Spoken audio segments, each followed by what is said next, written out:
Hello दोस्तों, आज हम लोग देखेंगे पहला प्रश्नावली जो कि है सवाल नंबर 7।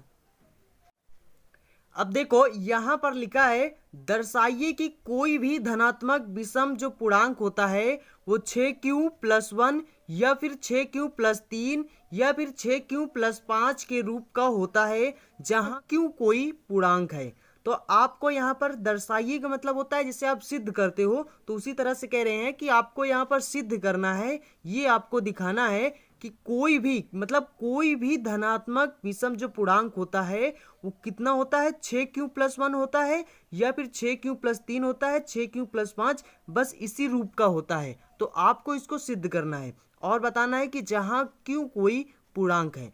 तो देखिए इसके लिए सबसे पहले आप ध्यान दीजिए, यहां पर आपको कुछ नहीं करना है। सबसे पहले आप यहां पर मान लीजिए, यहां पर लिखिए, अब यहां पर सबसे पहले मान लीजिए, यहां पर लिखिए मान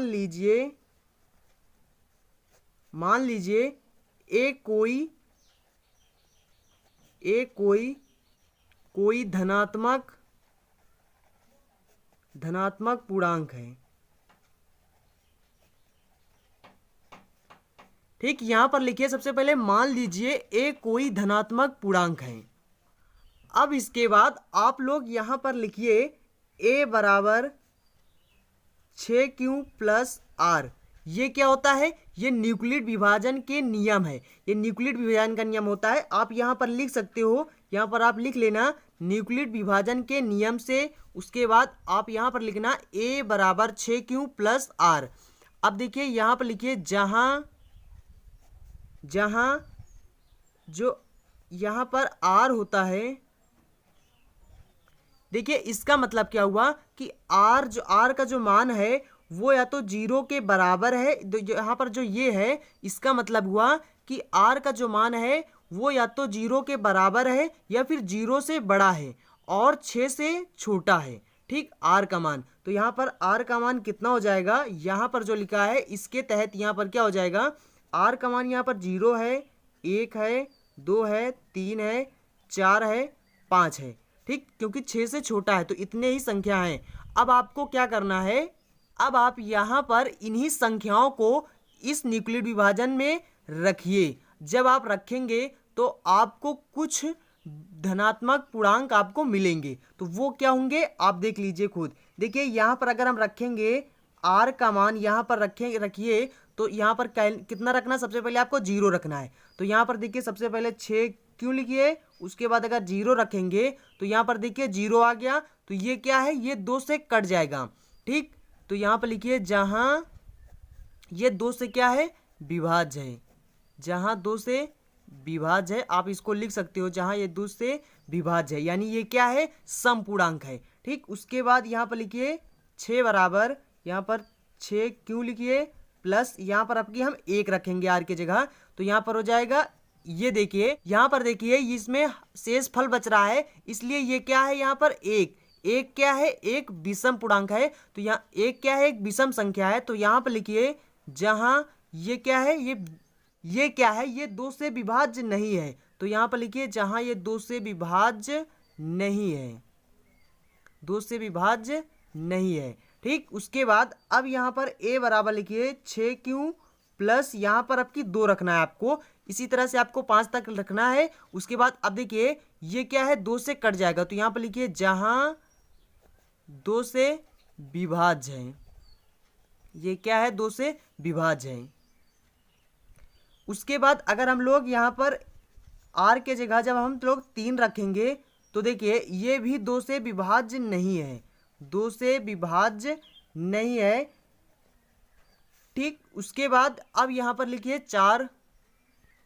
अब जब हम लोग r के जगह 4 रखेंगे तो यहाँ पर क्या हो जाएगा, 6q+4, ये क्या है, 2 से विभाज्य है, 2 से विभाज्य है। इसी तरह से आपको 5 भी रख देना है, तो यहाँ पर 6q+5, जहाँ 2 से विभाज्य, ये क्या है, 2 से विभाज्य नहीं है, 2 से विभाज्य नहीं है। तो देखिए अब आपको देखना है यहाँ पर जो 2 से विभाज्य नहीं है वो क्या है, वो विषम पूर्णांक है। तो देखिए ये 2 से विभाज्य नहीं है, और उसके बाद देखिए यहाँ पर ये 2 से विभाज्य नहीं है और यहाँ पर ये 2 से विभाज्य नहीं है। तो ये तीनों क्या होंगे? ये तीनों एक विषम पूर्णांक होंगे। अब देखिए, अब ये सब तीनों, ये जो तीनों हैं ये 2 से विभाज्य नहीं है, इसलिए ये सब क्या होंगे? एक विषम धन पूर्णांक होंगे। और यही तो आपको सिद्ध करना था कि ये जो संख्याएं हैं, ये तीनों संख्याएं ये विषम धन पूर्णांक हैं। यही तो आपको सिद्ध करना था। आप सवाल को फिर से यहाँ पर पढ़िए। तो देखिए यहाँ पर लिखा है, दर्शाइए कि कोई भी धनात्मक विषम पूर्णांक है वो 6q+1, 6q+3 + 6q+5 के रूप का होता है। अब देखिए यहाँ पर अगर हम लोग देखेंगे तो 6q+1, 6q+3, 6q+5 यही तो है विषम धन पूर्णांक, क्योंकि ये 2 से विभाज्य नहीं है, इसलिए ये विषम धन पूर्णांक है। अब यहाँ पर आप नीचे लिख सकते हो, अतः 6q+1, 6q+2 तथा 6q+3 2 से विभाज्य नहीं है, 2 से विभाज्य नहीं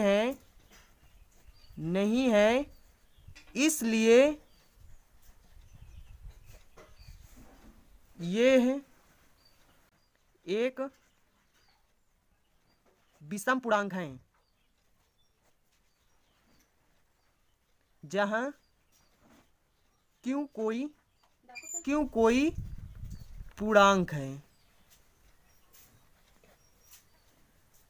तो इस तरह से आपको लिख देना है। अगर आपको कहीं पर कंफ्यूज हो तो आप वीडियो को फिर से पीछे करके देख लीजिएगा। चलिए अब अगला सवाल देख लेते हैं। तो देखिए यहाँ पर सवाल नंबर 8 है। ये देखने में तो बहुत बड़ा है, लेकिन ये बहुत इजी सवाल है, बहुत इजी सवाल है।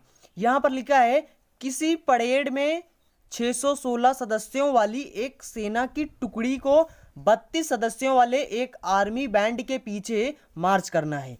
दोनों समूहों को समान संख्या वाले स्तंभों में मार्च करना है। उन स्तंभों की अधिकतम पूछ रहा है, अधिकतम संख्या क्या है जिसमें वे मार्च कर सकते हैं। और जब अधिकतम कहे तो समझ जाना वहां पर आपको HCF निकालना है। तो यहाँ पर क्या करना है, आपको इसका और इसका HCF निकालना है। यानी कि आपको क्या करना है, 616 और 32 का HCF निकालना है। तो इसका HCF निकालने के लिए मैंने आपको बताया था, पहले भी बता चुका हूं।